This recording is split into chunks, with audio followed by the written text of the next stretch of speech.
Thank you.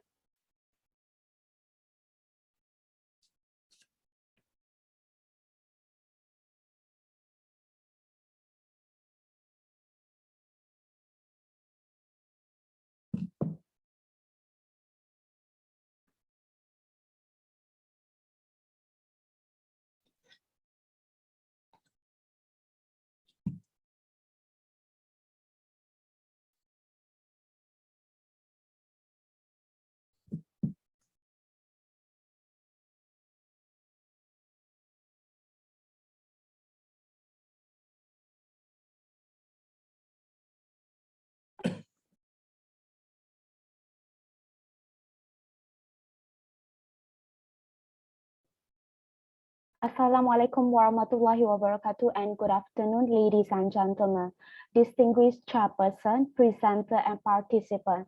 Welcome to the parallel workshop session in the International Conference on Media and Communication MENTION 2021.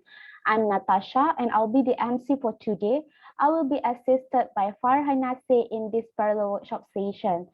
This is session E1 with the theme Intercultural Communication and Intrapersonal Communication. The chairperson for this session is Associate Professor Dr. Abdul Latif Ahmad. We have 5 paper presenters today. Each presenter is given 10 to 50 minutes of presentation time. If any of the presenter could not give a live presentation due to internet problems, we will play back their video, but we hope that the presenter is available for question and answer session later. It's a great pleasure for me to introduce our speaker today.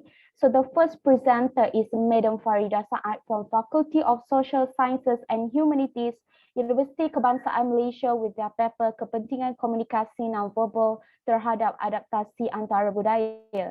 Second presenter, Dr. Nazra Alif Nazri from Pusat Sains Liberal Fakulti Sains Gunaan dan Kemanusiaan Universiti Malaysia Perlis with their paper Drama Adaptasi Korea, suatu analisis terhadap pemaparan Islam dalam drama Mona Lisa. The third presenter, Madam Bishan Shan from Center for Research in Media and Communication, Faculty of Social Sciences and Humanities, Universiti Kebangsaan Malaysia, with their paper Intercultural Communication Competence of Chinese Students Studying in Malaysian Public Universities. Fourth presenter, Madam Siti Zaitun Aziz from Faculty of Social Sciences and Humanities, Universiti Kebangsaan Malaysia, with their paper Pembangunan Indikator Kesejahteraan Lelaki di Malaysia melalui perspektif komunikasi intrapersonal, analisis faktor penerokaan. And our last presenter is Ms. Renanda Putri from Faculty of Social Science Education, Universitas Pendidikan Indonesia, with their paper Intercultural Competence Component Model, How Doctor Encounter COVID-19 Vaccine Rejection in West Sumatra, Indonesia. Without further ado, over to you, Dr. Latif. Thank you very, very much, Natasha. Assalamualaikum and a very good afternoon. Natasha, you spoke really well. I thought that I was going to be on a flight flying somewhere. I was about to wear my Thank you, Doctor. Like an announcement from Air Asia or Malaysia Airlines. Good job there, Natasha. Assalamualaikum and greetings, everyone. How are you guys doing? We're doing quite well here. We have almost 40 participation, which is an amazing because, you know, there's 200 people here in the conference and there's 12 rooms. So I was thinking if we could even get 20 people, that would be great, but we've doubled that. So there's a lot of interest on the topic of intercultural communication. And I guess for my role here today, and Natasha, is okay, I will just introduce everyone. So everyone has 15 minutes to speak, if I'm not mistaken. Yeah. So everyone has 15 minutes to speak, and I'm going to be very, very strict with the time. Natasha, if it's 15 minutes, just stop. All right, just tell them it's 15 minutes and we'll just proceed from there. Okay, I wish you all the best. There'll be some Q&A. And guys, please give your best performance in terms of your presentation because there will be awards given for best presentation as well. All right, guys. So there's a mystery judge here as well. So it'll be interesting to see how you fare. So without further ado, the first paper presenter is Farida Saad. With a PhD student with myself, yeah, and Dr. Sabaria, and her topic of presentation is Kepentingan Komunikasi Nonverbal terhadap adaptasi antara budaya. So for our international students or our international participants, we have 2 papers that will be presented in the English language, and I will save the last 2 papers towards the end, if that's okay. All right. So we're going by Farida Saad, Nazra Alif, and then I'm going to invite Siti Zaitun, and then the 2 English papers back to back, if that's possible. All right, without further ado, I welcome you, Farida Saad.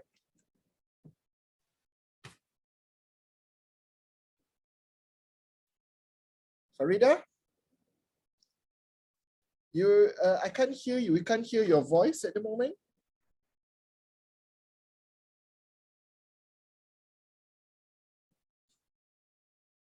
Okay, Farida, why not you clear out your IT?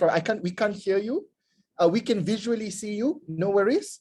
Can we get to Nazra Alif first, and then we go back to you? Is that okay? Is that okay, Farida? All right, no worries. Just sort out the mic problem that you have. All right. Thank you. Okay. I would like to invite, with such great honor as well, to invite Dr. Nazra Alif Nazri, Nurul Akmi Badrul Hisham, and myself as well for this presentation. But the floor is yours, Dr. Nazra. Welcome back to UKM. Thank you so much, Doctor, and hello everyone.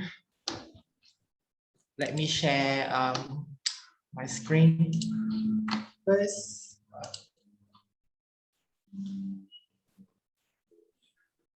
Kita boleh start.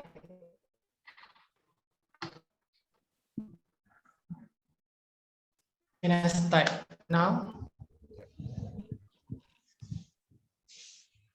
Okay. Assalamualaikum dan selamat petang. Nama saya Nazra Alif bin Nazri daripada Universiti Malaysia Perlis.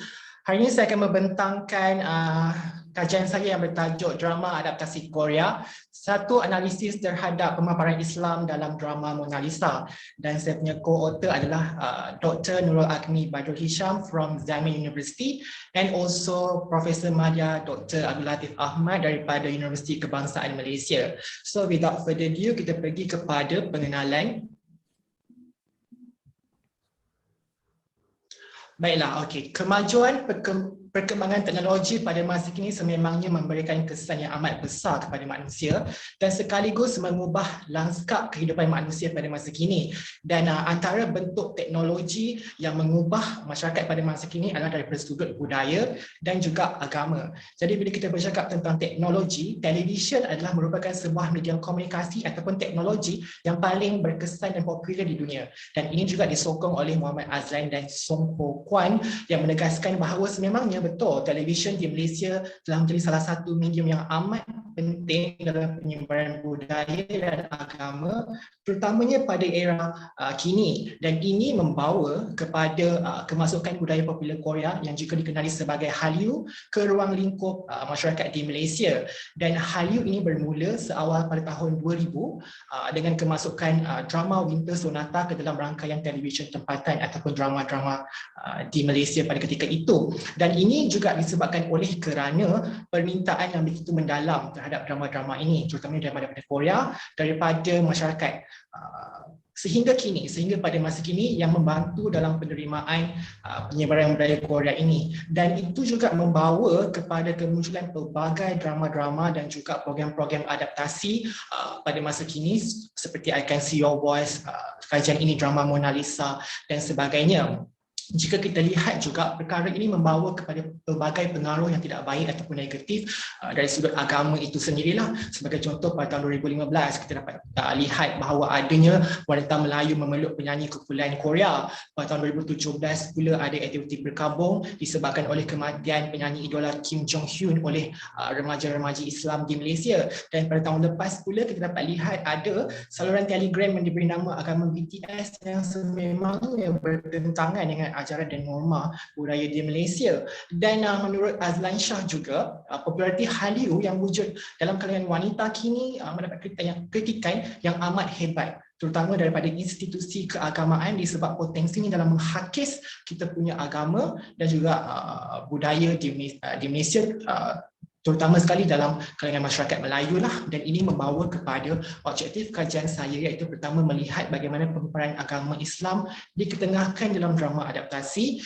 dan juga melihat jika adanya tembusan agama dan budaya yang berlaku dalam drama adaptasi tersebut. Sampel kajian merupakan drama Mona Lisa pada tahun 2018 dan sebanyak 80 bilangan episod dianalisis, dan drama ini disiarkan di Astro Ria dan Ria HD. Dan ini juga merupakan adaptasi daripada drama Korea Two Women's Room pada tahun 2013. Kaedah kajian pula adalah kaedah kualitatif, menggunakan analisis tekstual, kerana ianya memberi peluang kepada pengkaji mendalami teks dengan lebih jitu dan mendalam, dan pengkaji juga melihat dan menganalisis kesemua 80 episod dan menggunakan borang koran untuk meletakkan semua tema-tema yang dijumpai. Hasil kajian mendapati bahawa terdapat pemaparan agama Islam secara visual dan juga secara lisan sepanjang penghasilan drama ini. Namun begitu, tidak kesemua episod mempunyai pemaparan agama Islam dan hanya dimuatkan ke dalam adegan-adegan yang dirasakan bersesuaian dan dirasakan wajar. Justru itu, tidak terdapat juga tembusan budaya lain di dalam drama ini, terutamanya budaya-budaya daripada Korea, kerana kesemuanya menggunakan budaya pemaparan agama secara visual. Antaranya adalah dari sudut simbol keagamaan Islam, majlis keagamaan, adegan bersalaman sebagai tanda hormat, unsur-unsur khurafat ataupun syirik, dan juga pakaian-pakaian keagamaan seperti tudung, songkok, kopiah dan sebagainya. Selain itu, daripada sudut pemaparan secara lisan juga kelihatan pemberian salam bila masuk ke dalam rumah ataupun menelefon seseorang, dialog berkenaan berkesedudukan, dan juga bacaan doa ketika sedang makan. Dan ini menunjukkan bahawa pembuat teks amat bijak ya, meletakkan elemen-elemen ataupun unsur keagamaan dengan tepat di dalam drama ini, walaupun ini merupakan sebuah drama adaptasi daripada Korea. Dan ini juga disebabkan oleh kesemua pelakon memegang watak sebagai seorang Melayu dan beragama Islam, dan membawa kepada penggunaan Islam dalam drama ini secara total. Dan kewujudan kepada elemen Islam yang dipaparkan juga adalah amat banyak, serta boleh dijadikan sebagai sumber rujukan kepada generasi baru tentang Islam dan juga pencerahan berkaitan dengan Islam. Dan ini memberikan nilai yang amat baik kepada masyarakat, terutamanya memberi ilmu pengetahuan tentang agama Islam itu sendiri di samping berhibur. Dan pendedahan terhadap agama ini adalah salah satu daripada unsur-unsur ataupun inisiatif yang amat baik, memandangkan Malaysia merupakan sebuah negara yang diverse ataupun majmuk dan juga berbilang kaum. Kesimpulannya adalah elemen Islam itu masih dikekalkan dan dipertontonkan kepada umum, kepada masyarakat, walaupun drama ini mengetengahkan sisi kehidupan masyarakat moden.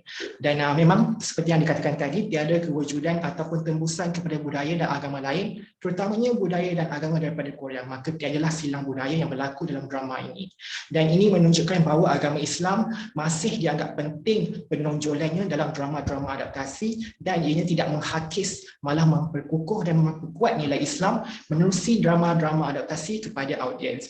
Penghasilan drama adaptasi ini juga tidak memberikan pengaruh yang negatif terhadap asimilasi kepada budaya pop Korea, malah lebih memberi ruang dan mencerminkan konteks alami, iaitu konteks realiti pada dunia yang nyata ini. Akhir sekali, pengkaji percaya ini adalah pendekatan yang harus dicontohi oleh pembuat teks, terutama sekali pembuat drama di Malaysia, untuk memperbanyakkan lagi penggunaan elemen agama bagi tujuan pencerahan dan pendedahan kepada umum, terutamanya di Malaysia. Sekian, terima kasih.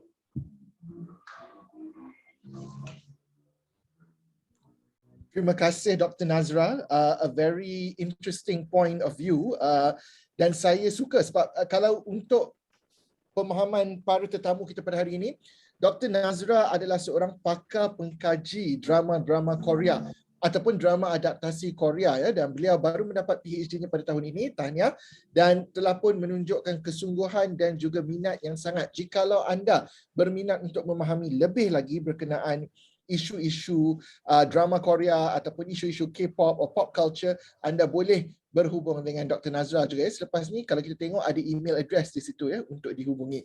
Terima kasih Dr. Nazra. InsyaAllah, if there's Q&A, kami akan tunggu di penghujung. Ya. Thank you, Doktor. Alright, sama-sama. Kalau boleh, you can stop sharing screen.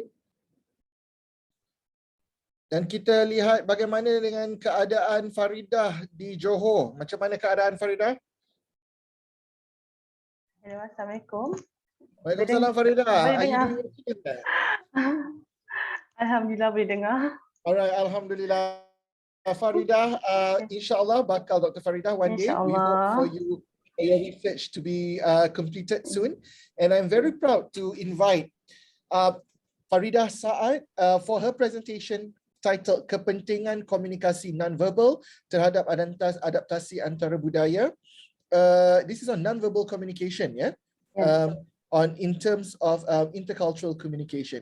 So the floor is yours, Faridah. Terima kasih Dr. Latif. Okey, hari ini tajuk kertas saya adalah Kepentingan Komunikasi Nonverbal dalam Adaptasi Antara Budaya. Okey, itu ada tajuk dalam bahasa Inggeris, The Importance of Nonverbal Communication to Intercultural Adaptation. Okey, definisi seperti yang kita tahu, komunikasi nonverbal adalah pencipta. Sorry, tak ada sharing screen. Are you sharing screen? Yes, I'm sharing. Tak ada ke? Tak ada. Tak ada. Okay, wait.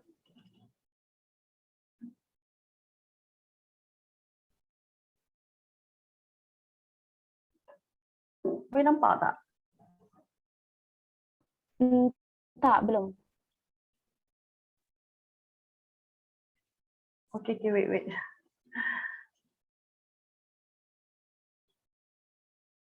Boleh nampak?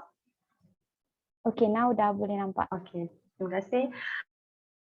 Okay, tajuk saya adalah, minta maaf ya, tajuk saya adalah Kepentingan Komunikasi Nonverbal dalam Adaptasi Antara Budaya. Okay, seperti yang kita tahu, definisi nonverbal adalah satu penciptaan dan pertukaran mesej dengan tidak menggunakan kata-kata tetapi menggunakan gerak tubuh, bahasa badan dan intonasi nada suara. Okay, selain itu, komunikasi bukan lisan ini adalah melibatkan semua kelakuan, perbuatan dan sifat yang untuk menyampaikan pesanan dan mempunyai makna sosial. Selain itu, komunikasi bukan lisan atau non-verbal ini melibatkan ekspresi muka, lirik ke mata, sifat fizikal, sentuhan, bauan dan juga jarak kedekatan. Okey, ini adalah salah satu kesan atau implikasi daripada komunikasi non-verbal ataupun dalam adaptasi antara budaya, iaitu penyesuaian diri, di mana ada satu kes Andrew, bukan nama sebenar, menjadi bangsa depresi dan ingin membunuh diri kerana faktor tekanan tidak dapat menyesuaikan diri dalam budaya baharu.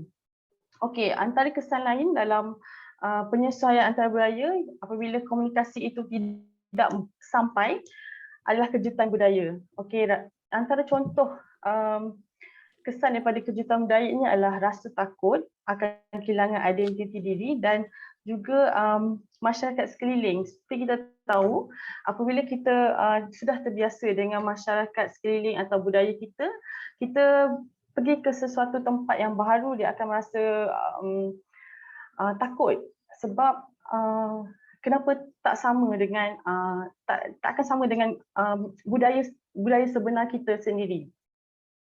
Kemudian situasi berada di satu tempat baru yang kita dah biasa contoh dengan keperluan asas, contohnya pengangkutan awam. Tapi bila kita berada di negara luar, memang ada pengangkutan awam yang mungkin sama, tetapi contoh dalam bahasa yang berbeza dan cara teknik untuk mendapatkan tiket juga berbeza. Jadi di situ dia akan merasakan sesuatu kejutan terhadap suasana baharu.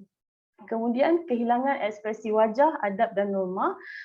Macam mana contoh bagaimana nak beli sesuatu, kita nak pergi ke kedai di tempat yang baru, contoh masuk CU di Korea. Jadi tak pernah pergi Korea, jadi tiba-tiba masuk dalam kedai Korea tu tak tahu apa nak beli, tak tahu macam mana penggunaan mata wang. Jadi kat situ ada sukar untuk menyesuaikan diri. Okey, ini adalah antara sorotan literatur tentang kepentingan komunikasi bukan lisan. Okey, di sini adalah sangat penting untuk menerapkan minat, motivasi dan pencapaian pelajar dengan komunikasi bukan lisan, kerana semasa sesi pembelajaran dan pengajaran guru lah contohnya perlu menggabungkan komunikasi bukan lisan dengan komunikasi lisan.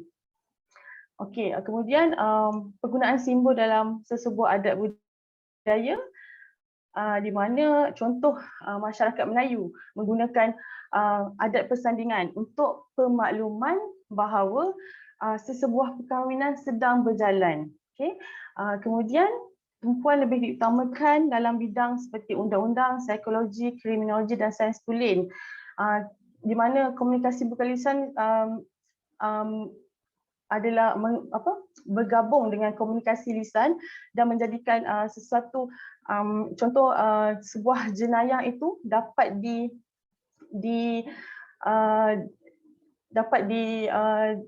ditemukan dalam contoh semasa kaedah penyiasatan berjalan. Okey, seterusnya ini ada kajian luar bahawa komunikasi bukan lisan itu penting, contohnya dalam untuk menghantar maklumat tersembunyi dan menjaga kerahsiaan sesebuah negara ataupun budaya.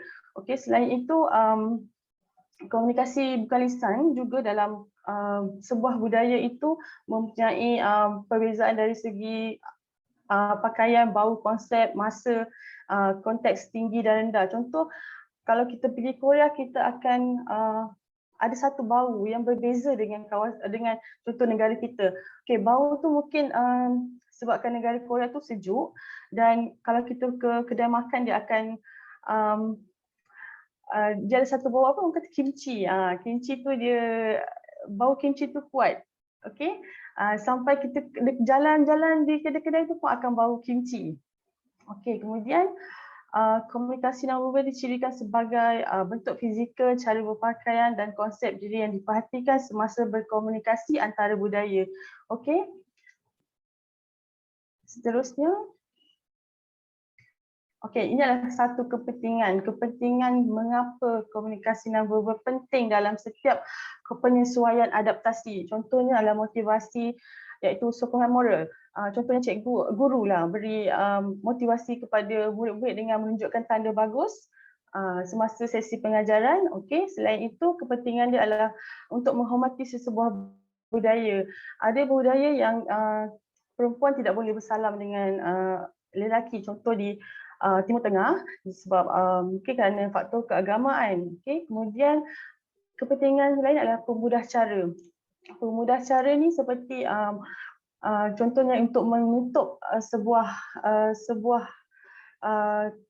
komunikasi ataupun interaksi itu dengan buat lambaian. Okey, bye. Okey, kemudian pelengkap, dan komunikasi non-verbal adalah satu pelengkap kepada komunikasi lisan. Okey, selain itu komunikasi non-verbal penting untuk mempengaruhi tingkah laku individu dan memberi pemahaman kepada kedua-dua individu dan atau budaya. Okey. Komunikasi juga penting untuk kedua belah pihak yang berbeza budaya dan bahasa untuk kita boleh lihat dari segi pelibatan emosi serta tingkah laku. Contoh, kita boleh faham mungkin dia tengah marah, walaupun dia berbeza budaya kita tak faham bahasa dia, tapi kita boleh faham daripada gerak laku dia yang dia tengah marah. Mungkin kita telah mencalakan emosi dia. Okay, selain itu, antara kepentingan lain, komunikasi non-verbal adalah sangat penting untuk penghijrah memahami konsep sebenar agar mesej tidak disalah tafsir. Okay, sekian, terima kasih.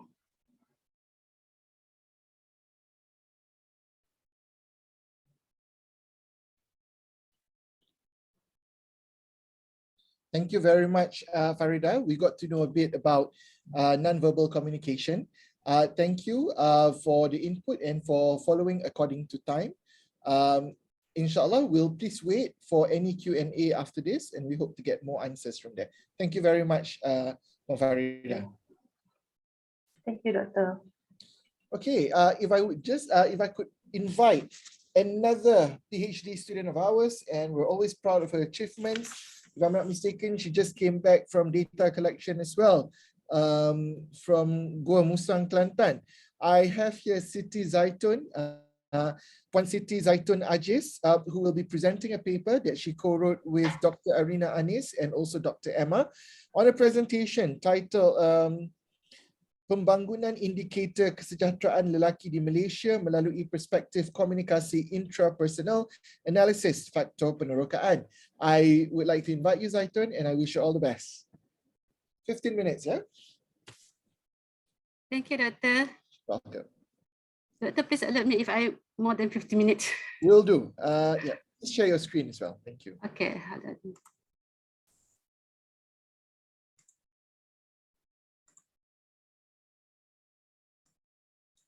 Okay. Thank you, Dr. Prof. Madya, Dr. Abdul Latif. Bismillahirrahmanirrahim. And Assalamualaikum and salam sejahtera. Okay, my name is Siti Zaitun. Nama saya Siti Zaitun dan hari ini saya akan membentangkan kertas kerja bertajuk Pembangunan Indikator Kesejahteraan Lelaki di Malaysia melalui Perspektif Komunikasi Intrapersonal, iaitu melalui analisis faktor penerokaan. Okay, baik, kita tahu bahawa kesejahteraan merupakan konsep yang amat penting dalam kehidupan seseorang kerana kesejahteraan ini merupakan satu keadaan emosi yang dapat mempengaruhi corak hidup seseorang. Johari dan Pusfavali 2010 menyatakan bahawa individu yang berjaya menjalani hidup dengan tenang, puas dan gembira dikatakan jarang mempamerkan akhlak yang kurang baik. Jadi kesejahteraan juga merangkumi konsep pengalaman subjektif di mana ia merupakan idea bahawa keseluruhan pengalaman seseorang itu hasil dari sudut pandangan mereka sendiri. Ini kerana pengalaman subjektif setiap individu adalah berbeza kerana kita tidak dapat mengalami sesuatu perkara yang sama antara satu sama yang lain.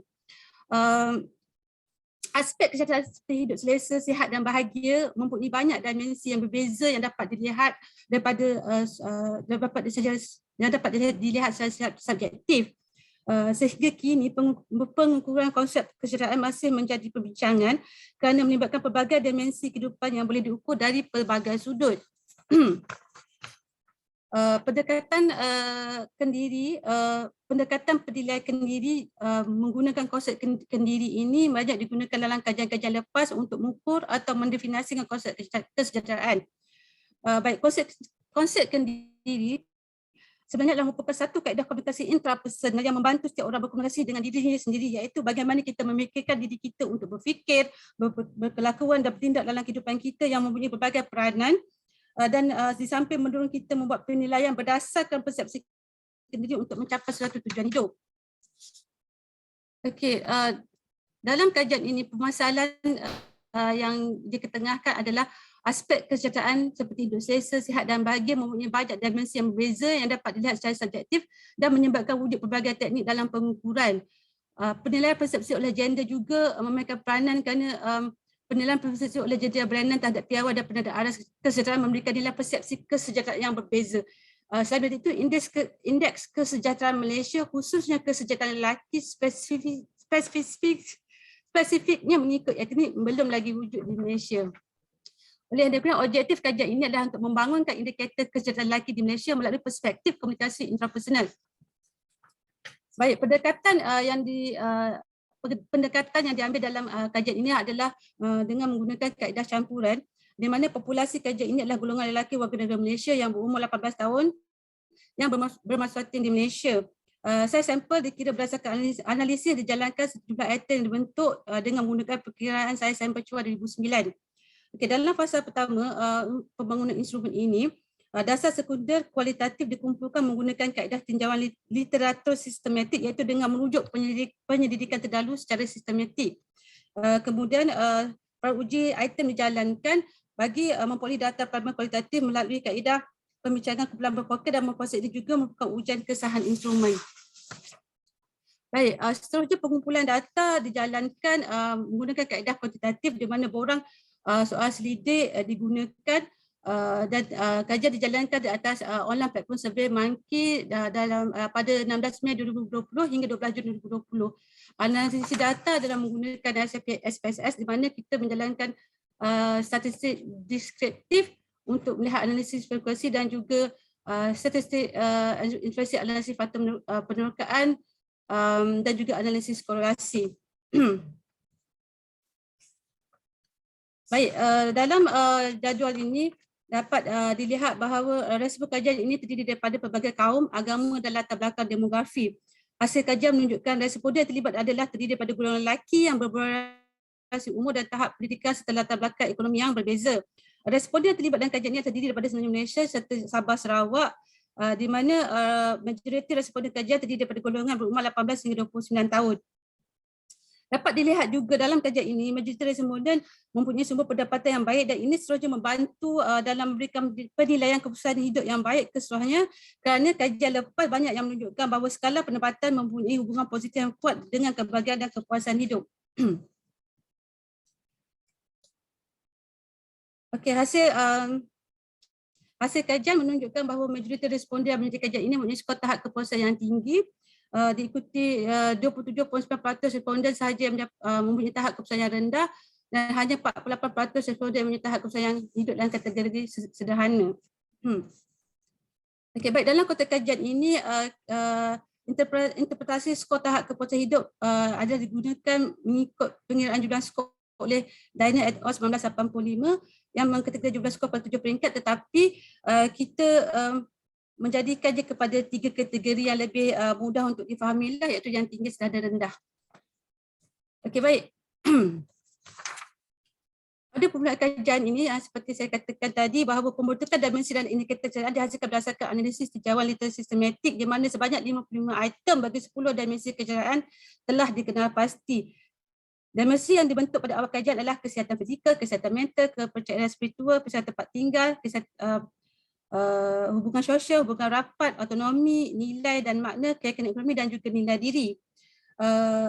Analisis faktor telah dijalankan ke atas 55 item tersebut dengan menggunakan kaedah prinsipal komponen extraction di mana dengan putaran direct of mean. Okey, data kajian data kajian ini adalah sesuai untuk dilakukan analisis faktor penerokaan kerana semua berubah dalam analisis ini mempunyai nilai kebolehgunaan dan menunjukkan ketetapan dan nilai yang signifikan.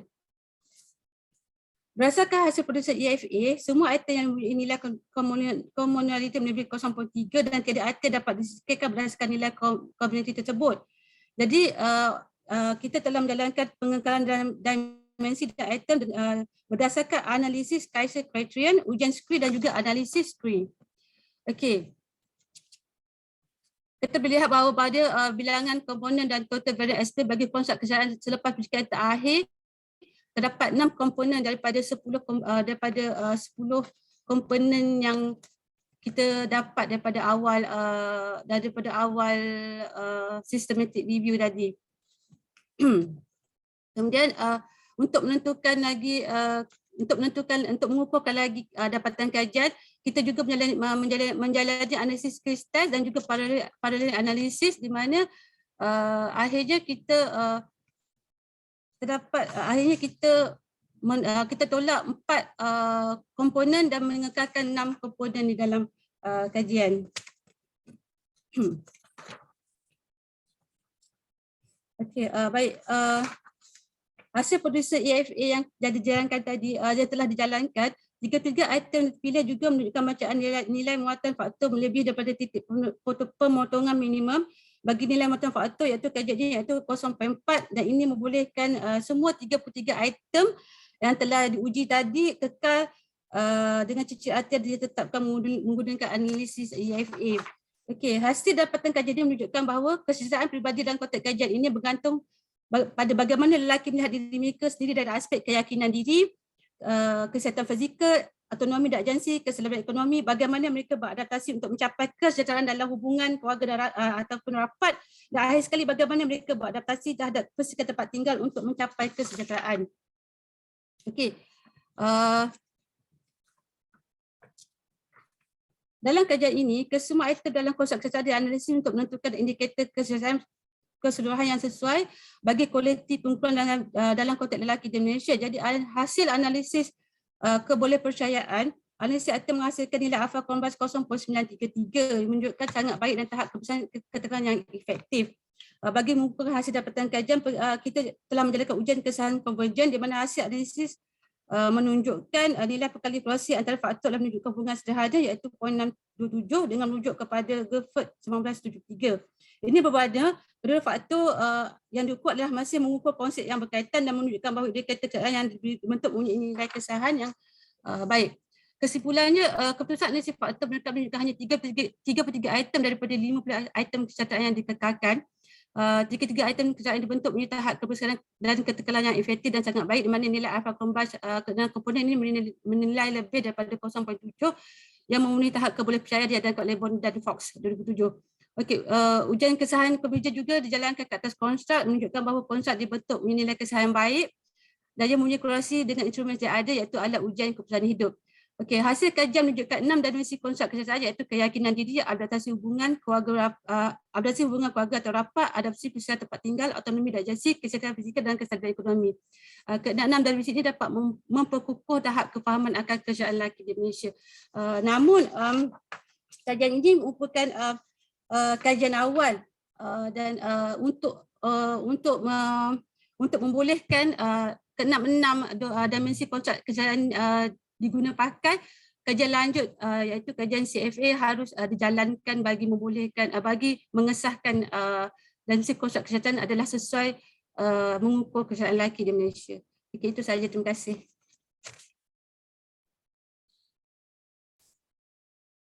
Thank you very much, Puan Siti Zaitun. Rasanya kita selalu cakap pasal bila isu-isu gender ni jarang orang menceritakan tentang male well-being, kesejahteraan lelaki. Menarik melihat perspektif dari segi the values or what gives the general well-being of male, and it's such an interesting insight based on your research.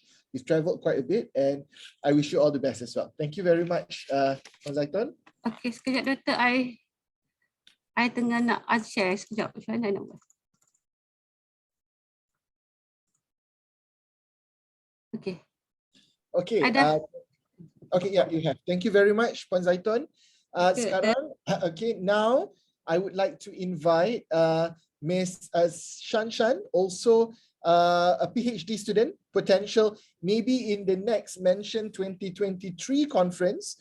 I will be able to pronounce Siti Zaitun, Shan, and Farida as Dr. Farida, Dr. Shan, and Dr. Siti Zaitun. So let's hope for that, for the MENTION 2023 conference.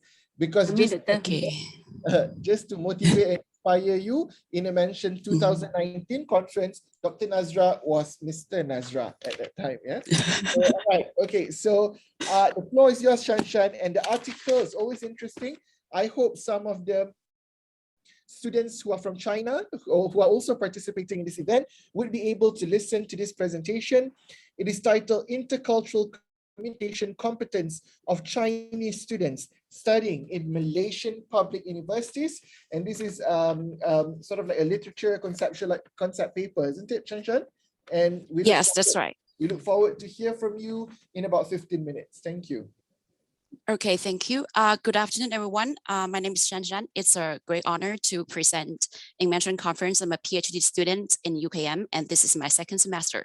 Actually, this study, Intercultural Competence of Chinese Students Studying in Malaysian Public Universities, is a conceptual framework, or I can say lay a foundation for my further PhD study. I haven't started my data collection, so here I can only share some my reviews and findings on intercultural competence of Chinese students who study abroad. Okay, first, let me introduce some facts about the background information about this study, some facts about Chinese overseas students. As we can see from this chart, the number of Chinese students studying abroad has been increasingly annually from 2013 to 2019. The Ministry of Education Department hasn't published data in 2020 and 2021. We can see from here, there's a great increase within this 7 years. And we can see from the annual reports on the development of Chinese students studying abroad, edited by Center for China and Globalization and Economy, and also the Institute of Development Studies, Southwest University of Finance and Economics, illustrate that although the extensive spread of COVID-19 has brought a certain negative impact on Chinese students seeking to study abroad, students' demand for international study education has not changed fundamentally. Study abroad will remain as an important trend for future development, despite of its delay during the pandemic. And CCTV News also reported this here. Yeah. The countries chosen by students mainly lie in the UK, USA, and Australia and Canada. While Malaysia has also become a preferred destination for its policy, low tuition fee, cost of living, safe environment, high standard and excellent facilities provided by universities. The data from UNGS shows that a total of 6,088 students out of almost 15,000 students have applied from January to July in 2020 to enroll in degree program. And most of them are from China. But no matter which country Chinese students go for, inevitably they would experience intercultural communication and may encounter some intercultural communication problems. Hence, their adaptation to the host culture society and their intercultural competence are worth studying. So next, I'm going to introduce some basic information about intercultural competence. First is the history of intercultural competence. After World War II, the concept of intercultural communication appeared in the US because American government established some overseas bases. And there was a need to know indigenous political, economy, and cultural conditions. Then in late 1950s, American scholars such as anthropologist Hoare and linguistic Smith were hired to offer cultural training and language training for those the technicians and volunteers stationing in the overseas base. Since then, the concept of intercultural competence was proposed as a development of intercultural communication. In 1960s, the focus of intercultural competence mainly lies in the training of language skills and learning cultural knowledge. And then in 1970s, some tentative studies on intercultural competence arose, involving a topic such as intercultural communication competence, intercultural adaptation, and intercultural communication effectiveness. Okay, and coming to the 1980s or to 1990s, studies on definitions, concept, components, and evaluation tools appeared, and in this period, the research results are really abundant and rich. Coming to 21st century, evaluation modules and tools have been further developed. More importantly, non-Western theories of intercultural competence appeared, especially some Chinese, Indian, Japanese, Korean, African scholars study intercultural competence from their own cultural perspectives, not just from the Western perspectives. So intercultural competence has been identified with a revealing set of terms, such as intercultural sensitivity, cross-cultural adaptation, global competence. In spite of this lack of conceptual agreement, there exists a widespread consensus among researchers and practitioners that intercultural competence is a key capability for working and living effectively with people from different cultures, critical in achieving essential for reducing ethnocentrism and bias among people, and central to building productive and positive relations both within one's own culture and internationally. So these are the brief introduction of the intercultural competence. And next, I'm going to introduce the study on Chinese students' intercultural competence. Okay. Definitely when Chinese students study abroad, most of them confront the cultural shock. For example, in Chinese students' values and traditions, such as collectivism and harmony, influence their ways of learning and interaction. They prefer to be listener, and the interaction style is related to the concept of 面子, in English, it's face. In order to maintain face, means Chinese students shout and ask questions in class and avoid challenging teachers and peers' opinions. So because of this cultural shock, students face challenge on adaptation. I have reviewed papers and studies on Chinese students' adaptation to the host culture to learn their intercultural competence. And I found the scholars study Chinese students' adaptation from 3 aspects. The first one is the academic adaptation. And the factors affecting academic adaptation includes academic language proficiency. Imagine if Chinese students are poor in academic language, they may not understand the lecture and they may not discuss with classmates fluently. And number 2 is pedagogic difference. Next is the academic communication with teachers. So sometimes they mismatch between the perceived roles of teachers and students. The next one is unfamiliar with teaching methods and assessment modes. And also sometimes they cannot handle the critical thinking skills in their study.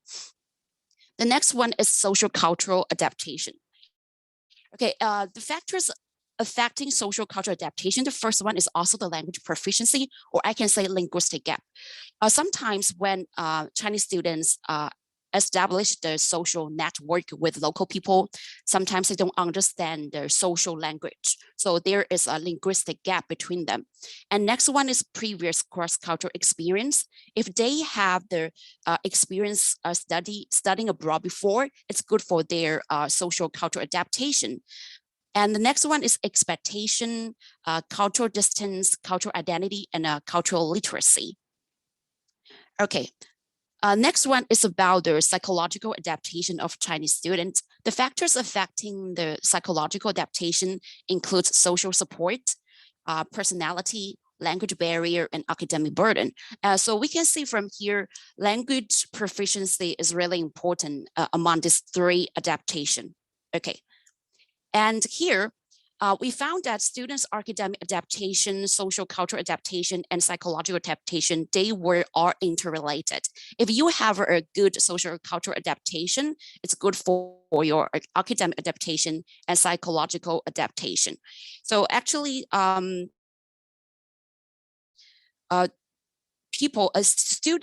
these three adaptations, they influence each other.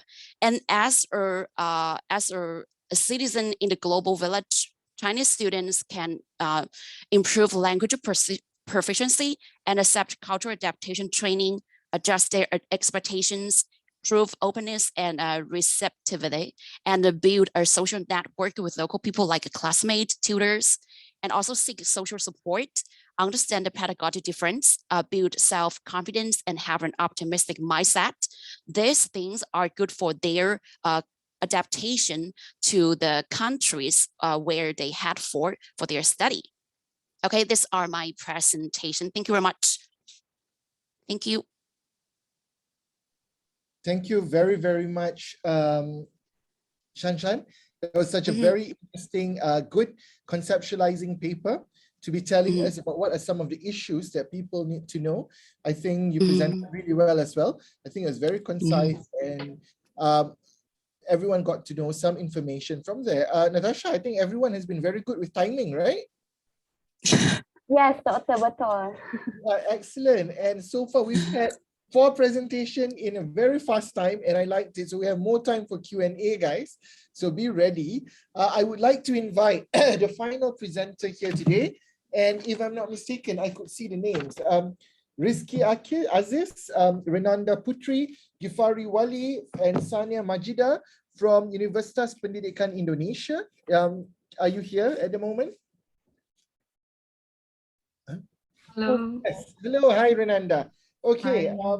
The topic is on Intercultural Competence Components Model, how doctor encounter COVID-19 vaccine rejection in West Sumatra, Indonesia. A very important topic right now, and dealing with people who are rejecting COVID-19 vaccine is an interesting topic indeed. So the floor is yours, Renanda Putri. And you have 15 minutes for you to present. I wish you all the best, and if you could share your screen, if possible. Yeah. Okay. I'm gonna share my screen.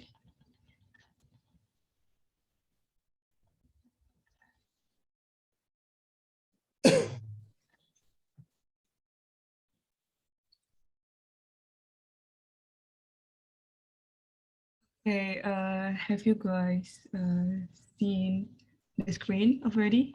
Yes, we can see the screen. Okay, thank you very much. Good afternoon, everyone. It's such an honor for me to be here to talking about our research on intercultural competence components model, how doctors encounter COVID-19 vaccine rejection in West Sumatra, Indonesia. I am Renanda Duna Putri, a final year undergraduate communication student from Indonesia University of Education.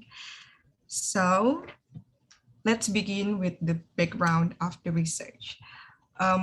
According to the data from the official government of West Sumatra province, West Sumatra people have strong religious and cultural values in the daily life, according to the phrase of adat basandi syarat, syarat basandi kitabullah. It means the tradition is based on the religious law, and the religious law in here is Islam, is based on Kitabullah or Quran. However, these strong religious and cultural values doesn't affect the acceptance of vaccine COVID-19 in this pandemic.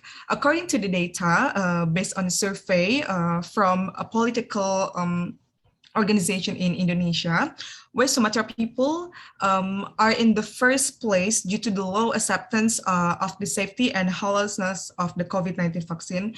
In about 40% of them are not believe in the safety and halalness of vaccine COVID-19. And then another survey from UNICEF, Itagi, HWO, and the Ministry of Health of Indonesia, the acceptance rate of COVID-19 vaccine in West Sumatra is only 14%, and it makes West Sumatra province place in the second province in Indonesia with the low acceptance of COVID-19 vaccine. And the rejection of vaccine is not the first time happens during this pandemic. In 2018, the rejection also happens when it comes to the programs of measles rubella immunization in West Sumatra. According to the report from republica.co.id, the vaccination programs in West Sumatra, specifically in measles rubella, it's only 41.61% of the national target of 72.75%.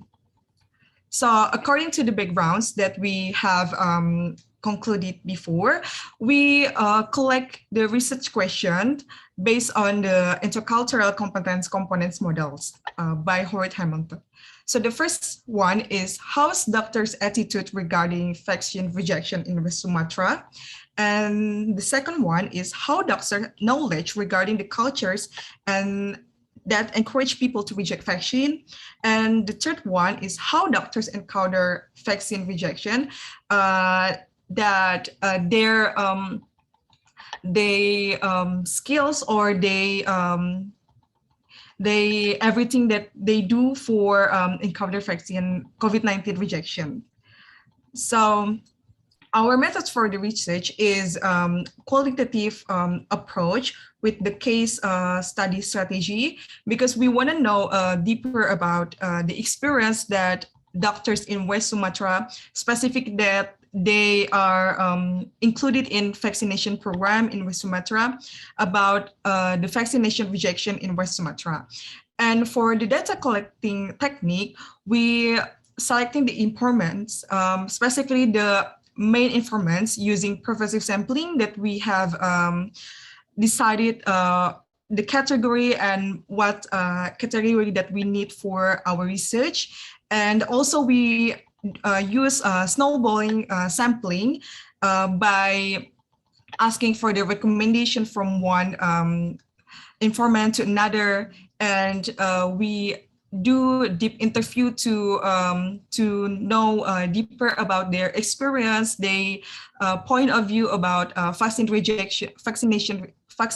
COVID-19 rejection in West Sumatra, and we also collected the documentation from the data, their reports and their social media that posts about the COVID-19 promotion, and also the taking documentation during the interview. Since we collect the data in COVID-19 restriction in Indonesia before in June 2021, we combined the research between virtual and face-to-face with the strict health protocol.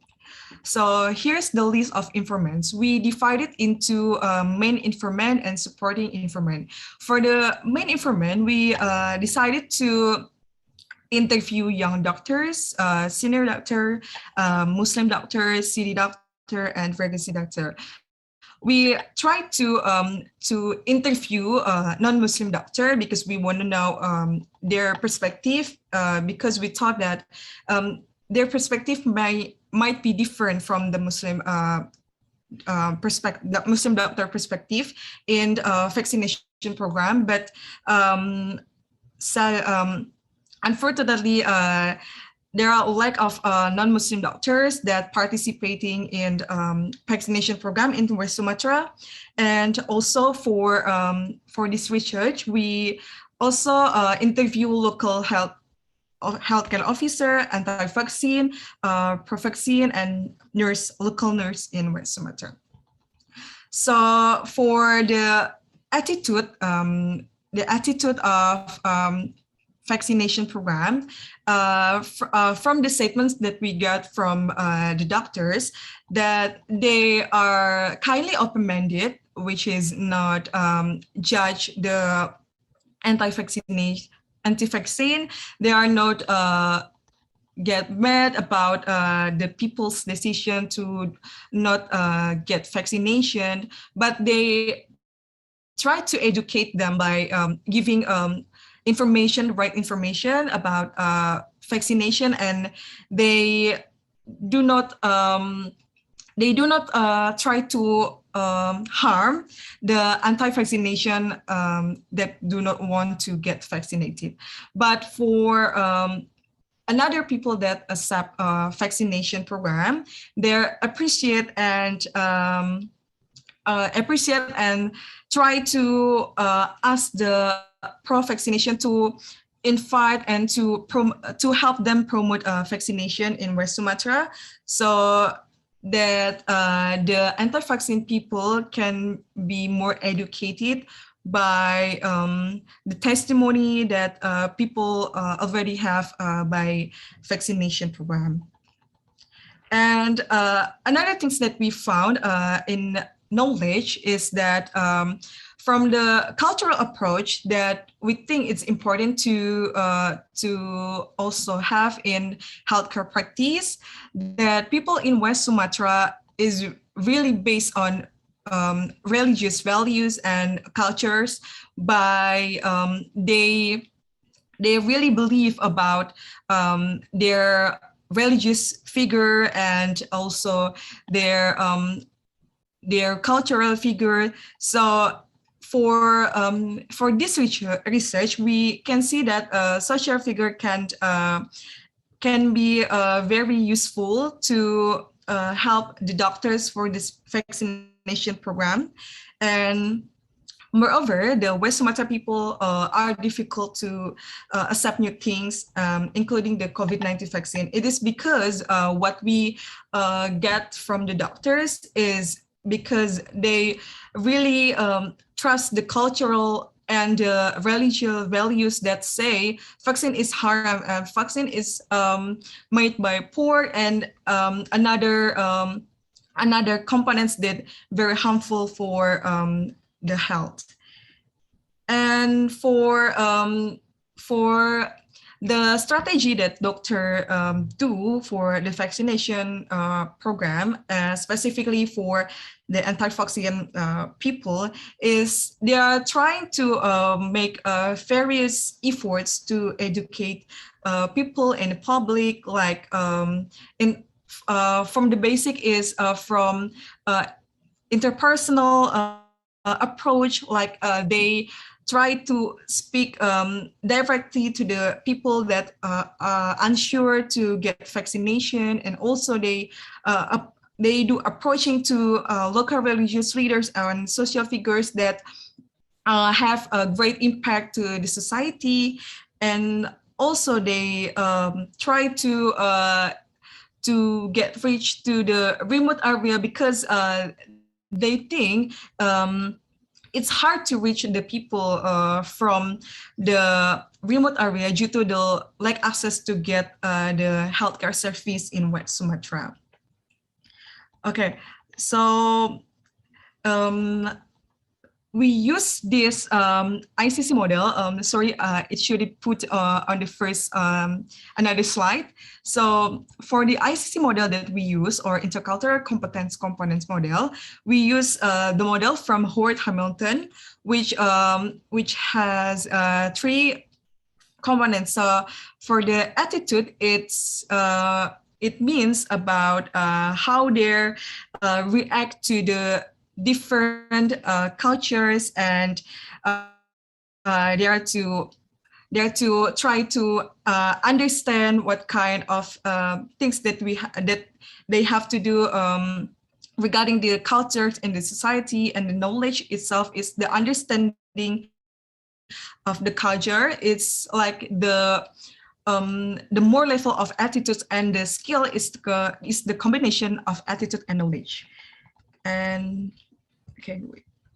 okay, so for the research, we try to categorize the attitude, knowledge, and materials based on our findings. So for the attitude, we want to know about the perspective about the vaccination and vaccine for the future, and also from the perspective of vaccine recipients. And also for the knowledge, we want to know about how doctors' understanding about West Sumatra culture. As I mentioned before, that the doctors know and understand what cultures that has in the root of West Sumatra people. And for the skills is how doctors try to do approachment for the vaccination program, and what kind of obstacle that doctors face during the vaccination program. Okay, so for the conclusion of this research is we amplify that doctors have implemented various efforts, specifically in cross-cultural communication competence, in terms of their attitude, knowledge, and abilities to deal with vaccine rejection, and also regardless the obstacles that doctors face, they are trying to still promote vaccination through the religious approach and cultural approach, and also from the social approach. And doctor also understand what kind of cultures that West Sumatra people have, and the strategy that they use by the culture of West Sumatra people. So for the implication of future research or policy through our research is we hope that this research would be a recommendation to plan strategic policy, especially for the government to do a strategic policy, because since Indonesia is a multicultural country, by cultural approach to address vaccine rejection issue, and also the government or healthcare stakeholders should do training for healthcare workers to be able to understand local culture in health practice. And also we hope that the further research would be about communication strategy effectiveness of healthcare workers in vaccination program in Indonesia in general. So that's all. Thank you very much, and terima kasih. Thank you very much, Ms. Renanda. It's interesting how the vaccination, COVID-19, attacks us regardless of culture or where we come from. But in fighting it, in programs such as vaccination, it is important that we can't just have one approach that fits the whole universal country, the whole global world in that matter. It is important for vaccinations to take place, that a study is made to understand people's culture, to understand how to approach it, how to educate people. You know, it's also very challenging, especially when you hear in Malaysia as well, you hear people finding herbal solutions or non-traditional, traditional solutions, or even spiritual solutions in fighting the COVID-19, you know, so it's an important aspect for that matter. I would like to request for the technical team to spotlight all the presenters, if you could, and we have the Q&A session for that matter. If possible, can we spotlight the 5 presenters and we put them under the limelight where they have to answer the question.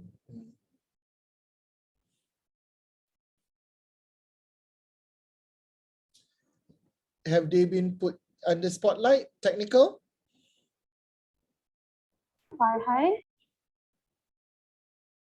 Farhan, are they on technical? Are they put them on spotlight, please? The 5 presenters.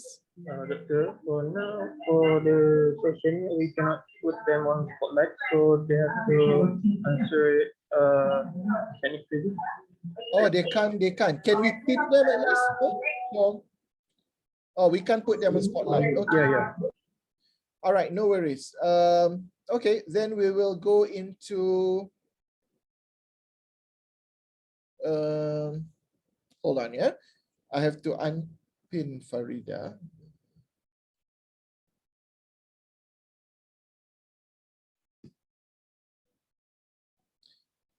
Okay. All right, no worries. So let's have some questions from the floor. Are there any questions to our panelists? And I welcome students, international participants, academics from all over the world here. Do you have any questions to the participant?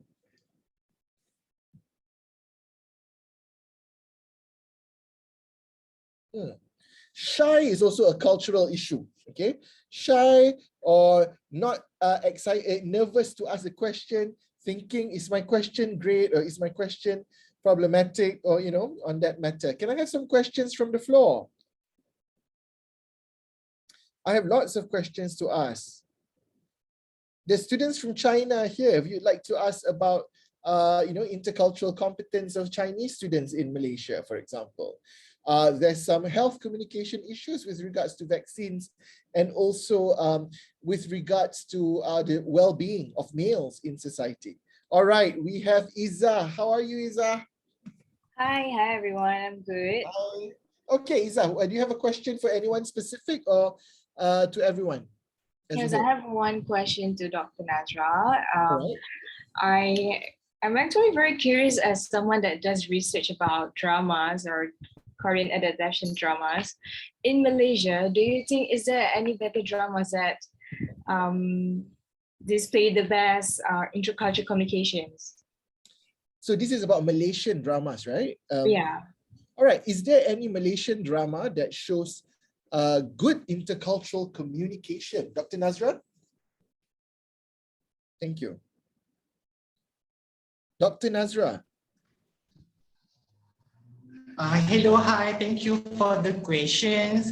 But in Malaysian context, actually dekat Malaysia ni, kita drama-drama yang disiarkan di televisyen, tak kisahlah bentuk RTM ataupun drama-drama di swasta, sememangnya pembuat teks atau kita panggil sebagai pembuat teks lah, penulis skrip ke, penerbit ataupun pengarah, mereka memang perlu memasukkan elemen-elemen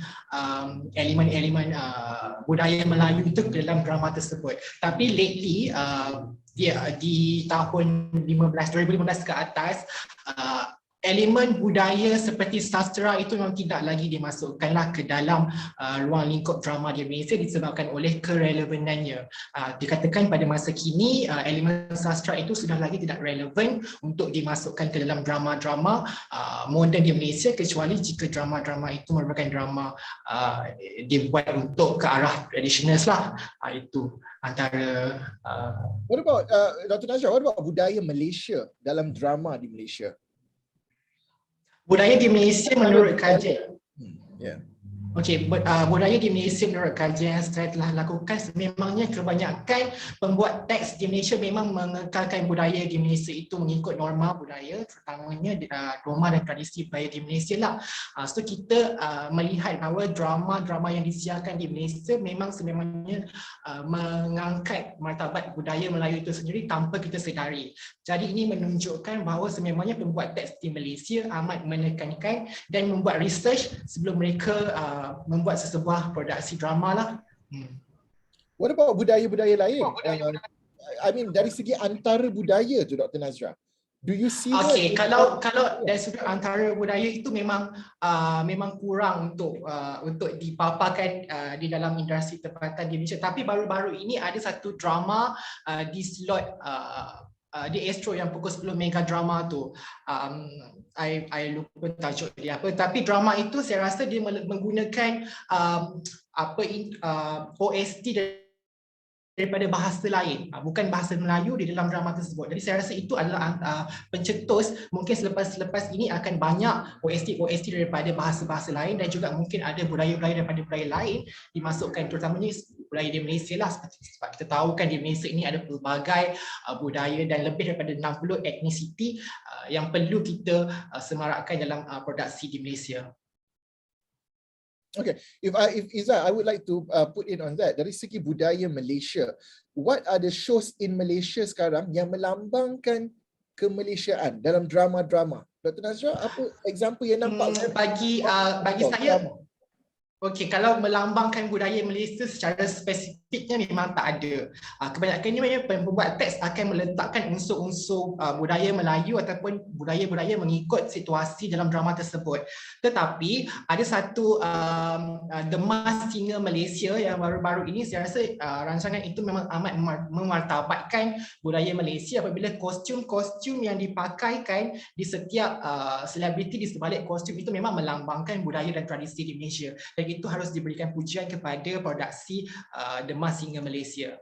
Okay. Alright, thank you Dr. Nazra. Kepada Izzah juga, I think in the old days we used to have a lot of shows that were quite multicultural. Contohnya drama seperti Pimai-Pimai Tangtu ataupun drama seperti Kopitiam banyak melambangkan Malaysian, kita ada watak Melayu, watak India, watak Cina, watak daripada Sabah Sarawak. If you notice as well, shows like Academy Fantasia mula memaparkan people coming from different cultures and different places. If you watch recently as well, All Together Now Malaysia pun kita dah nampak contestants coming from different culture. I think that's very important to highlight that. I must say drama-drama sekarang dekat television ni kurang penekanan tersebut.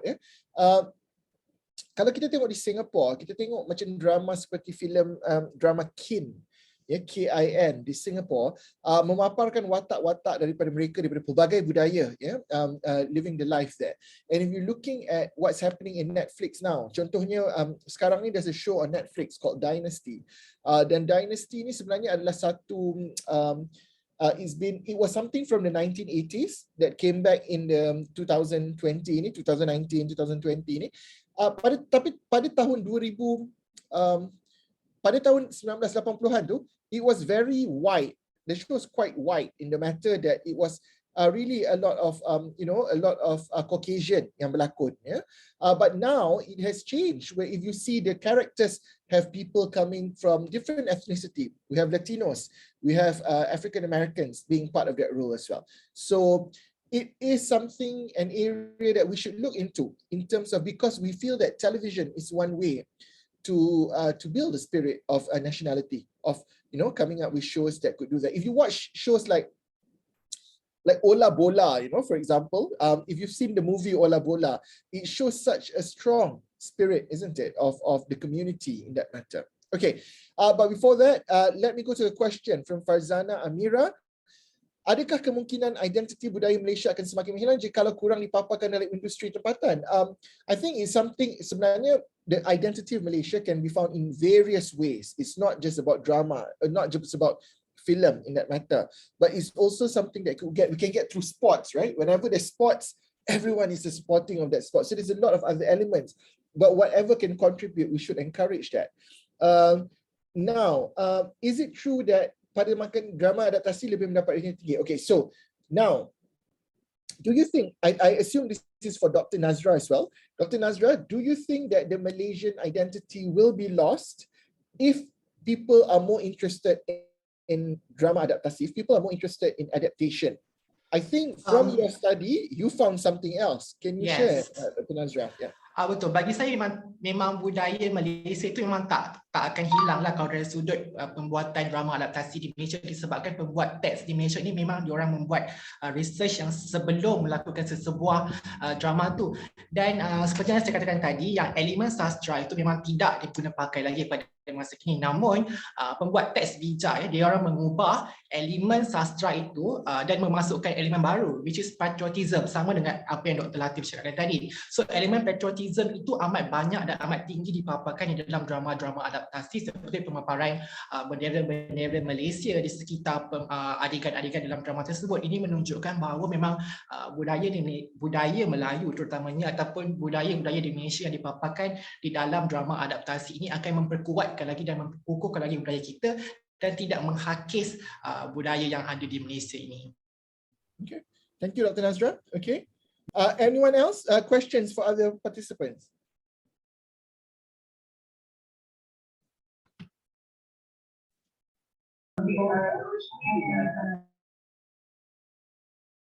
Okay, anyone else? Questions? There were 4 or 5 presenters. Can I get some questions for the others? Actually, panelists, you can ask one another if you want to. Thank you very much, Iza, for the question, and Farzana, Amira.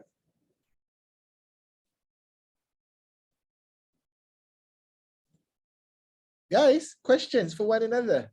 I have another one question. May I? Yes, please, Iza. Yeah. All right, so this is for Dr. Farida Said. Soalan dia berkenaan kepentingan komunikasi non-verbal terhadap adaptasi antarabudaya. Do you think that actually there's macam banyak salah faham berkaitan non-verbal? Do you actually think that this kind of thing happen frequently? Or sometimes it can create misconception, misinterpretations because of non-verbal communications when you're trying to adapting to antara budaya? Is there any? Okay, maybe we can ask for Farida. Yeah, from Farida. Okay, pada pendapat saya, kebiasaannya dalam berkomunikasi memang sentiasa akan ada salah faham, dan tidak kira sama ada cara komunikasi lisan tu dia melengkap, komunikasi bukan lisan melengkapkan komunikasi lisan, tapi tetap akan ada salah faham kerana perbezaan dua budaya ataupun lebih budaya yang berbeza. Okey, contohnya di sini dari segi bahasa juga turut memainkan peranan kerana contoh dalam bahasa Malaysia dan Indonesia, kita dikatakan serumpun tetapi terdapat perbezaan yang sangat nyata. Contoh di sini kalau kita lihat, saya ada buat kajian tentang adaptasi penyelesaian budaya maid ataupun pembantu rumah Indonesia di Malaysia. Kalau perbezaan bahasa tu dah cukup. Contoh kalau kita panggil di sini lobak merah tu di Indonesia dia panggil wortel. Jadi bila majikan memberi arahan kepada pembantu rumah tu, pembantu rumah tak dapat nak faham. Jadi sebab ada pembantu rumah panggil wortel, ada pembantu rumah yang panggil carrot. Okey. Jadi di situ memang mudahlah kalau salah faham tu berlaku dan menyebabkan ada majikan yang marah. Okey. Boleh menjawab tak? Jawab. Thank you. So bukan aja non-verbal, tapi kadang-kadang verbal pun. And then kadang-kadang we get frustrated, orang tu tak faham, but the clarity of the word is also very confusing to different people. You know, so I think it's very important to be sure that communication needs to be very, very clear. There's a lot of problem with miscommunication, and when we assume that other people would just understand, or we just assume that people in Sumatra would just be able to understand the vaccination, or will be able to accept without communicating the message properly. Okay, so I think those are some strong points. Okay, can I have some other questions? Because I see a lot of my students here, I can just call your name. Doctor, can I ask a question? Yes, you can, please, Balkis. My question is for Shanshan.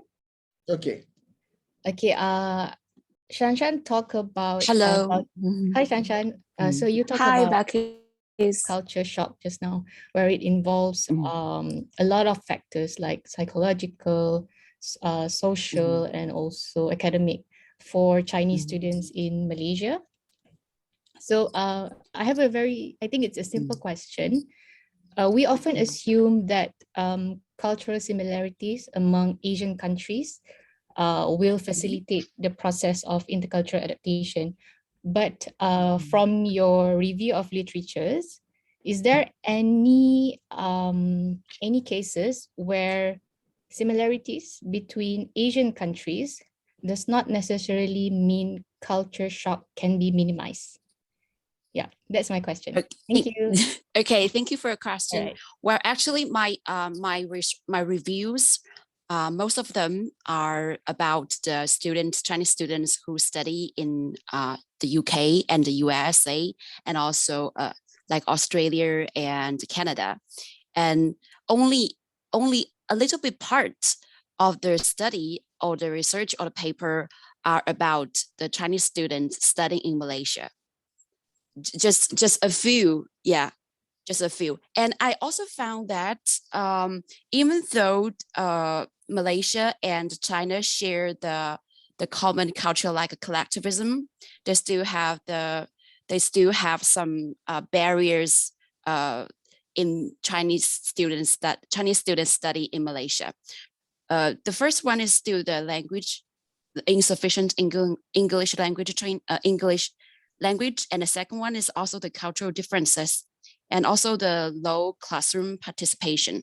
So I also found some suggestions from the study, like Chinese students need to take the cultural training before they go to the countries they want to study in, and also besides learn some culture of that country, so that improve their cultural adaptation. Yeah, that's my answer. Thank you. And also, this is what I want to study. I want to know, because Malaysia and China share the collectivism, and if we share the collectivism, and do we have the bigger cultural shock compared to the Western countries, the individualism? Yeah, this is what I want to study. Thank you. Thank you. It's very interesting. Thanks. Thank you. Thank you very much. Interesting to see Malaysia and China. There can be some similarities, there can also be some differences. So it doesn't necessarily similarities mean there's no culture shock. At times, similarities can cause more culture shock because you have a certain expectation on what that culture is supposed to be, but it doesn't necessarily be that way. Thank you very much, Shanshan. All right. Thank you, Doctor. From the floor. If I have a question for Renanda, I would just like to ask you, how is the vaccine situation in general in Indonesia today? And is what's happening in Sumatra being applied to the other islands around Indonesia? For example, I know that Sumatra would have, Western Sumatra would have a certain culture, which is even very similar to Malaysia as well in that sense, isn't it? In terms of similarities of culture. But are there different ways of approaches to maybe to Bali, to Makassar, or in that matter? Yeah. You're muted, Renanda. Sorry. Okay, sorry, Mr. Thank you for the questions. What I observed from the news and from the social media, the vaccination rate in Indonesia is actually getting higher, specifically in Java Island, and the coverage for the second dose, for the first and second dose, is almost reach 80 80 million Indonesian people, if I'm not mistaken. But for the approach, specifically the cultural approach for the vaccination program in different region in Indonesia is, for example, from my city, Bogor City, which is located in Java Island. Sometimes the local government use the same approach. For example, use the local language and use the masjid, mosque to promote vaccination program, and then they go to the local leaders and religious leaders to have their supporters, their people, so that they can more trust what the leaders, their leaders tell or told them about vaccination program. Because what I also observe from specifically from the people and the city people is that they're more likely fanatic to their own leaders, specifically in religious leaders. So the government and the healthcare workers also utilize the leaders to promote vaccination program. Oh, that's as far as I know. Thank you very much, Renanda. It is good to know what's happening in other counterparts. Just to share with all of you, Indonesia is a huge country and have so many islands. I've always been amazed at, you know, the policies and the way to execute the vaccination is so different in Indonesia as compared to maybe Singapore, isn't it, Renanda? I mean, Singapore is a smaller country and everyone lives within just one island. So the issues and the problems and the matters that they encounter would be very different. So thank you very much. Your presentation has actually opened up our eyes in terms of understanding the cultural problems that occurs or the cultural differences that occurs. Thank you very much. I have a question for Siti Zaitun. Now, male well-being. Is there a difference, in your opinion, toward the Western men, the issues faced by the Western men and the Asian men? Or if you want to go specifically with the Malaysian men, is there issue, like for example, is male ego a big thing that when we want to measure well-being, that we have to take into account the differences between culture, for example? Yeah. Okay, Doctor, thank you for the question. Okay, Doctor, I speak in Malay. Yeah, it's okay. Yeah. Okay. Okay, actually Doctor, when sebenarnya bila I buat kajian ini, kalau I tak boleh nak comparekan dengan, I nak tak comparekan dengan Western lah ni, daripada perspektif Malaysia sendiri. Bila nak buat kajian ni, lelaki sangat susah untuk menjawab soalan kajian. Itu adalah salah satu kekangan untuk mendapatkan data untuk bagi kajian lelaki di sendirilah. Even though kita buka hanya untuk lelaki, perempuan still nak jawab juga, Doktor, tapi kita terpaksa eliminate. Bayangkan data contoh kalau ada 700 survey, separuhnya adalah perempuan ditolak daripada hasil kajian. Itu contohlah, itu yang terkini yang I buat data collection untuk the next research lah kan, for the CFA. So dan bila kita lihat daripada segi literature review, di mana kita tengok kita keluarkan semua yang tentang keyakinan kita ada 10 dimensi tu, keyakinan fizikal dan sampai nilai diri itu, memang dapat dilihat lelaki dia lebih kepada keyakinan fizikal, tempat tinggal, hubungan keluarga, ekonomi dan juga keyakinan diri. Yang 6 ni memang kita boleh tengok dengan juga kita boleh compare dengan Western, di mana benda ni memang boleh mempengaruhi well-being lelaki. So and then daripada segi ego, I think Western dia lebih terbuka sikit, and Malaysia dia memang egoistik untuk lelaki lah. I think it's a challenge because Yes. kadang-kadang we assume that men and we know that men and women are different in some ways. Yes. But then you will never realize how non-expressive men can be when it's so difficult, because I don't think men has been brought up talking about feelings in that sense, you know. I mean, how do you feel? Because always, maybe culturally, you always feel that men, you have to be provider of the family. You cannot layan emotions, for example. Yes. You cannot break down because you have to hold the family together. You are the income earner of the family. So I think that pressures put a lot of men in a situation where I can't say much things. I cannot say I have a problem. It's so, when you say that you're not good in something, it's like a defeat. Kan? Macam it's like you're less masculine. You know, betul tak? Dan kita tengok juga kat lelaki di Malaysia, dimensi yang kita keluarkan, kesihatan mental, kepercayaan dan spiritual, hubungan sosial, dan juga dan hubungan sosial, di mana kita expect benda-benda ni akan mempengaruhi lelaki, tapi tak. Kita tak boleh cakap lah sebenarnya tak mempengaruhi lelaki. Maybe diorang tak nak discuss about it. So, dimensi tu kita gugurkan. Betul. So it's very difficult. People, you know, like Zaitun dengan Renanda, your work showcase that for you to target this area, understanding people in Malaysia, Indonesia, you cannot just use a Western framework. Don't you agree? Like there's no one universal framework that suits everyone, because each one of us is different.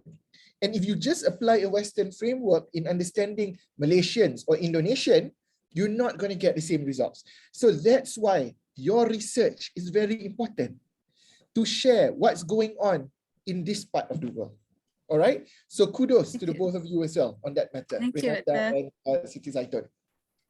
Are there any more questions? If there's no more question, I'm going to tie up today's session. I've learned so much, so many interesting things. And you guys, guess what? We are one of the biggest numbers of rooms attendance. Okay. We have one of the highest number of attendance. We are reaching 80. We've got 79 participants. That's crazy. You see, because there's over 200 participants and 80 of them are here when there's 11 other rooms to go to. So good job, everyone. I think your paper has created such an interest from everyone. Can I request for all here today to commemorate today's session? It will be a great honor to have a picture taken with these 5 future scholars of Malaysia. You know what? One day you might see them on television talking about a certain pandemic or endemic issue in the future. They could be the representative of Malaysia in a lot of entertainment industry or representation of Malaysian education in China, or experts in terms of non-verbal experts in Malaysia. Can I request for all of you to please switch on your camera? Can the technical team please be prepared to take pictures? Is that possible? Come on, guys, let's do this. Let's give open up your camera. Well, Alif is in Squid Game, Alif. Okay, since this is have a few pages, so I'll go through one by one. I'm so happy all of you are here. Please switch on your cameras. Okay, come on, guys. Let's support our PhD scholars, our university undergrad students here. Come on. Okay. All right. Okay. Okay, so for overall, I have 4 pages, so I'll go through one by one. So please bear with me. Okay, please smile. 1, 2, 3. Okay, hold on. Going to page 2. 1, 2, 3. Okay.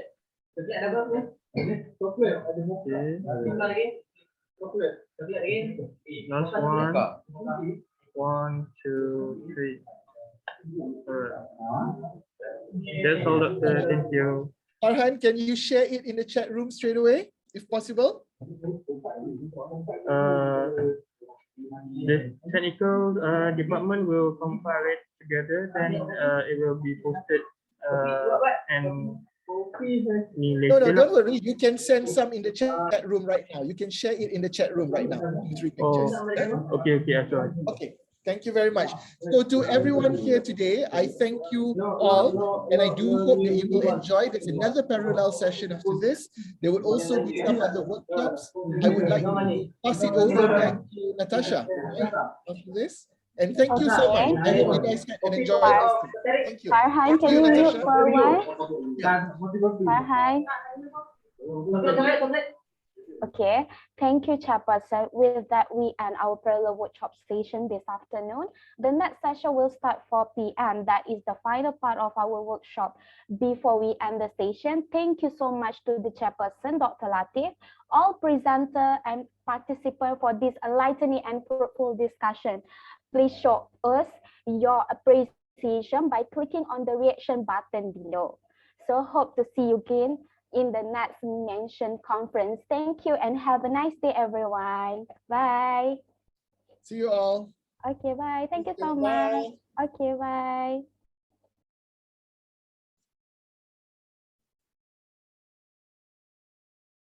Where's the picture from Farhan, Natasha? Farhan? I think that he will upload it in Google Drive. Also forward it in the chat room here. No worries. Farhan? No problem with that. Yeah. Farhan, can you? Tengah nak chat. Okay, Doctor. Thank you.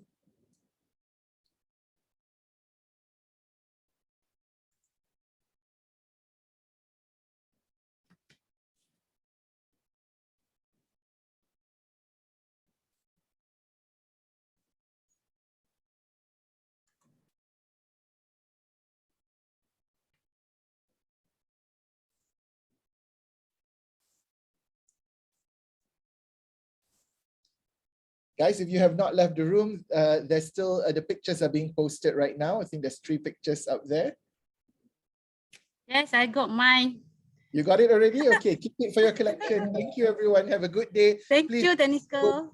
See you guys. Okay. Thank you, Dr. Latif. Bye. See you. Bye. See you guys. Thank you, Natasha, for Okay, good hosting. Thank you. Thank you, Dr. Latif. Bye.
You